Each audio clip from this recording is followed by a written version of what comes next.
గత 5 సంవత్సరాల్లో జరిగిన మద్యం కుంభకోణం కేసులో కీలక పరిణామం చోటు చేసుకుంటుంది. అయితే చెవిరెడ్డి భాస్కర్ రెడ్డి ఆస్తులు జప్తు చేయమని రాష్ట్ర ప్రభుత్వం నిర్ణయించింది. ఇక ఆ పరిణామాలు ఏ విధంగా ఉండబోతున్నాయో తెలుసుకోబోయే ముందు స్టూడియోలో ఉన్నారు senior journalist doctor Kanakadurga Vadlamani గారు ఉన్నారు. వారిని అడిగే విషయాలను తెలుసుకునే ప్రయత్నం చేద్దాం. నమస్కారం మేడం. నమస్తే అండి. మేడం, ఇప్పటికి అది చాలా సంవత్సరాల నుంచి ఈ మద్యం స్కామ్ అనేది జరుగుతూ వస్తుంది. అయితే అది ఒక కొలిక్కైతే ఇప్పటి వరకైతే రాలేదు. మరి ముఖ్యంగా చూసుకుంటే ఈరోజు చెవిరెడ్డి భాస్కర్ రెడ్డి ఆస్తులు మొత్తం జప్తు చేయమని రాష్ట్ర ప్రభుత్వమే నిర్ణయించింది. ఇక ముఖ్యంగా ఇది చాలా సంవత్సరాల నుంచి జరుగుతుంది కాబట్టి ఈ కేసు నీరుగారిపోతున్న ప్రజల నుంచి కూడా వస్తుంది.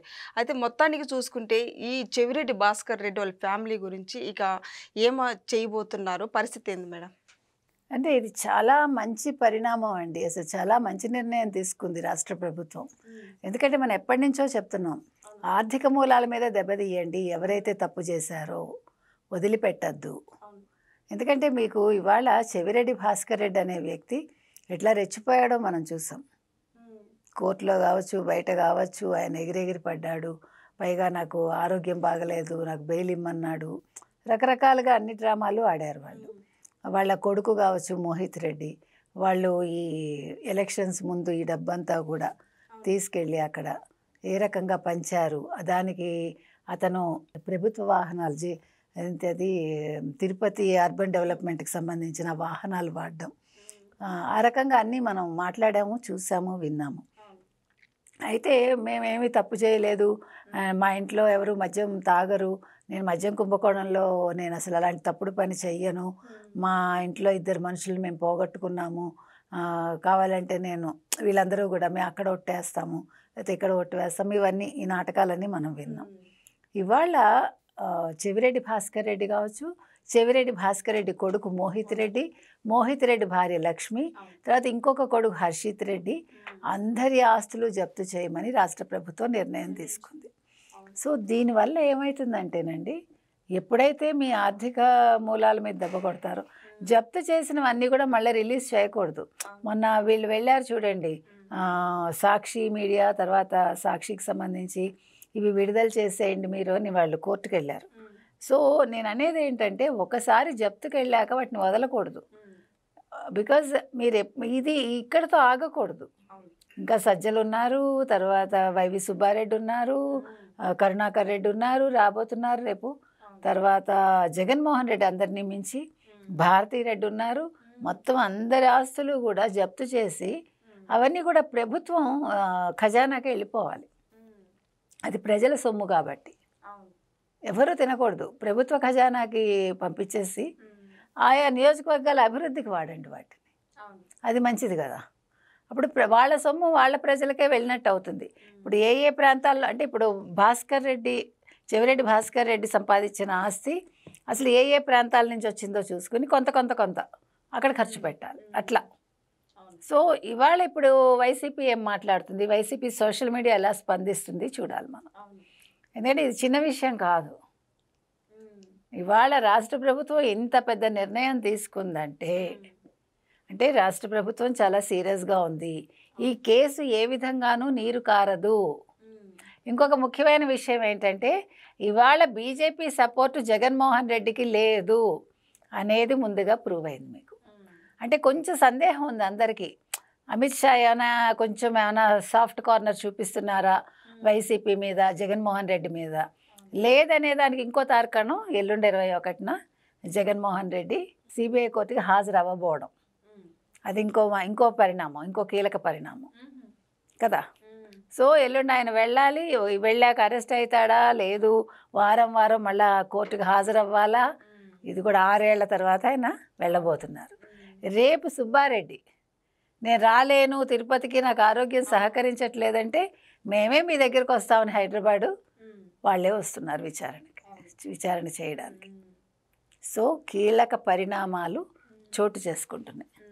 2025 ఎండ్ అనేది చాలా శుభ పరిణామాలతో డిసెంబర్ 31 ముగుస్తుందని మనకు అర్థమవుతోంది.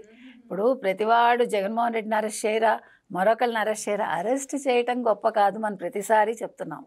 ముందు ఆర్థిక మూలాలు దెబ్బతీశాక తర్వాత వ్యక్తులవన్నీ కూడా ఎవిడెన్స్లు పెట్టుకుని అప్పుడు అరెస్ట్ చేస్తే వాళ్ళు మాట్లాడటానికి ఉండదు, వాళ్ళు బెయిల్ తెచ్చుకోవటానికి ఉండదు, వాళ్ళు కదలడానికి ఉండదు, వాళ్ళు కిక్కురు మనకుండా జైల్లో ఉండాలి. టాన్సీ కేసులో ఏమైందండి? శశికళకి 4 ఏళ్ళు జైలు శిక్ష అనుభవించిందిగా, అనుభవించాలి, తప్పదు. అంటే నేను అనేది ఏంటంటే, ఇంత పెద్ద కేసులో ఇంతమంది ప్రాణాలు తీసి మీరు ఒక స్పిరిట్ని లిక్కర్గా అమ్మి, అది కూడా జే బ్రాండ్స్ అని పెట్టి ప్రభుత్వం తరఫున అమ్మి, ఉపాధ్యాయులను అక్కడ కూర్చోబెట్టి మద్యం షాపుల్లో పిల్లలకి చదువులు చెప్పాల్సిన ఉపాధ్యాయులు లిక్కర్ షాపులో ఉండడం అనేది ప్రపంచ చరిత్రలో జరిగి ఉండదు, ఒక్క జగన్మోహన్ రెడ్డి హయాంలో జరిగింది. కాబట్టి ఇవాళ చెవిరెడ్డి భాస్కర్ రెడ్డి ఆస్తుల జప్తు అనేది చాలా మంచి నిర్ణయం అండి. ఇలాగే ప్రతి ఒక్కళ్ళ ఆస్తులు జప్తు చేసి ఎవరెవరు ఎగిరెగిరి పడుతున్నారో, ఎవరెవరు తప్పు చేసి ఇంకా దాన్ని భ్రమింపజేయాలని చూస్తున్నారో, ఈవెన్ రోజా కావచ్చు, విడదల రజనీ కావచ్చు, అతను ఎవడు నాని అతను కావచ్చు, అంతే. మధ్య యాంకర్ శ్యామల మాట్లాడుతుంది. శ్యామల అది పక్కన పెట్టండి, యాంకర్ శ్యామల ఉందిలేండి, బచ్చా అమ్మాయి. వీళ్ళందరివి ఆస్తులు జప్తు చేసి కేసులు ప్రూవ్ చేసి వీళ్ళని అరెస్ట్ చేయాలని మనం కోరుతున్నాం. మేడం, ఇప్పటికీ లిక్కర్ స్కామ్ నిందితులు ఎవరైతే ఉన్నారో వాళ్ళకు కూడా కొంత రాజకాశిరెడ్డి ద్వారా కూడా అంటే వాళ్ళ ఆస్తులు కూడా జప్తు చేయాలని కోరింది. అయితే ఇప్పుడు చెవిరెడ్డి భాస్కర్ రెడ్డి వాళ్ళ కొడుకు, వాళ్ళ భార్య, కోడలు అనమాట చెవిరెడ్డి భాస్కర్ రెడ్డికి.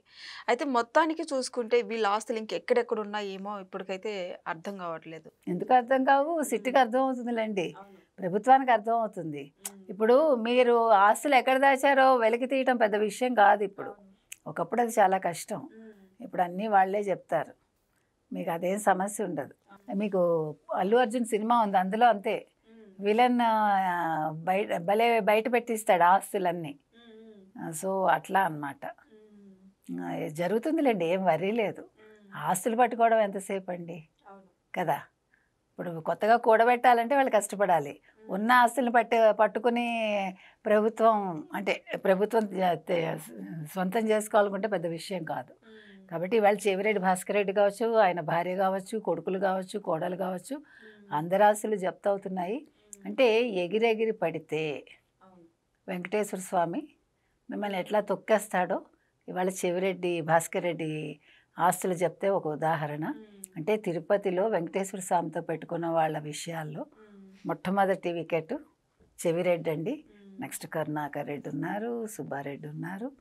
ఒక్కొక్కళ్ళని వెంకటేశ్వర స్వామి చూస్తాడు. ఇంకెవరైనా ఉన్నారా మేడం ఈ ఆస్తులు జప్తు చేసి? ఇందాక చెప్పే కదా, వరుస లిస్టు ఉన్నారు, వస్తారు. ఇంకా అప్పుడే ఉంది, సజ్జలు ఉన్నారు, మన పెద్దిరెడ్డి ఉన్నారు, పెద్దిరెడ్డి మిథున్ రెడ్డి ఉన్నారు, ఇంకా వస్తారు. ఎందుకు కంగారే ఉంది మనకి, అన్నీ ఆతాను మొక్కలే కదా. అందుకని నిదానంగా చేస్తారు, మనం కంగారు పడకూడదు. ఊరికే ఇవాళ తీసుకెళ్ళి జైల్లో పడేయడం సెకండ్ పని, వాళ్ళు బెయిల్ మీద వచ్చేయడం రెండో పని. అది కాదు, వెళ్ళాక పాపం నిదానంగా వాళ్ళ 10 ఏళ్ళు ఉండద్దు అందులో, అట్లా ఉండాలి. Thank you madam. Thank you.